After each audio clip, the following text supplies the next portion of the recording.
దానికన్నా ఇది రెసిడెన్షియల్ ముందు అవుతుంది.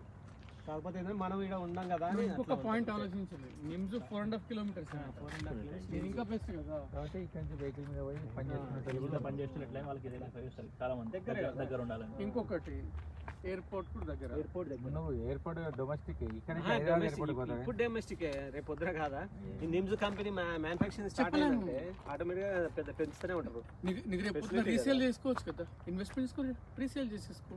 సో ఎయిర్పోర్ట్ పక్కన అని మనం శంషాబాద్ దగ్గర ఇక్కడ కూడా పాయింటే. మన సదరన్ ఐపీ కూడా కరెక్టే, మన స్టేట్ కాదు మన కథ కాదు. కాకపోతే ఏంటంటే ఒక అడ్వాంటేజ్ అయితే ఉంటుంది రేపు పొద్దున, అంతే.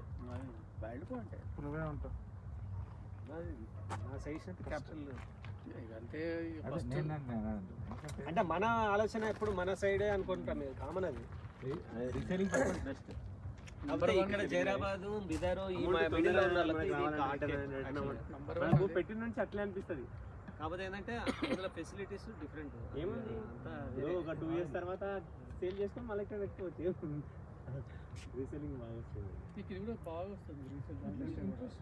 అది రెండు నీకు ఇది కూడా వస్తుంది చాలా. ఎందుకంటే చూస్తే నాకు ఎందుకు నిమ్స్కి ఇదే దగ్గర ఉంది. నిమ్స్కి ఇదే దగ్గర 4.5 కిలోమీటర్స్.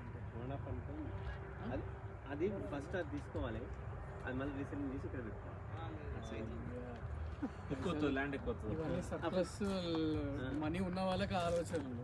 రీసేలింగ్ అనుకున్న తర్వాత నీకు మళ్ళీ మళ్ళీ కష్టమే. అక్కడ అదే వస్తుంది, ఇది రాదు. అదే ఏదైనా సరే 5 years పైన వెయిట్ చేయాలి, ఏది రాదు. రీసేల్ అట్లా రావాలంటే 30-40 వేలు గజం పెడితే రీసేల్ అప్పుడు వస్తుంది. ఎక్స్పెక్ట్ చిన్న బిట్కు మనకు ఇప్పుడే ఎక్స్పెక్ట్ చేయాలి. బడ్జెట్ తక్కువ అంటే ఎక్కువ రోజులు వెయిట్ చేయాలి. కామన్ కాదు. బడ్జెట్ తక్కువ అంటే ఎక్కువ రోజులు వేయాలి, ఎక్కువ అంటే తక్కువ రోజులు వెయిట్ చేయాలి. పనులు అంతే, అంత మించి ఎకనామిక్స్.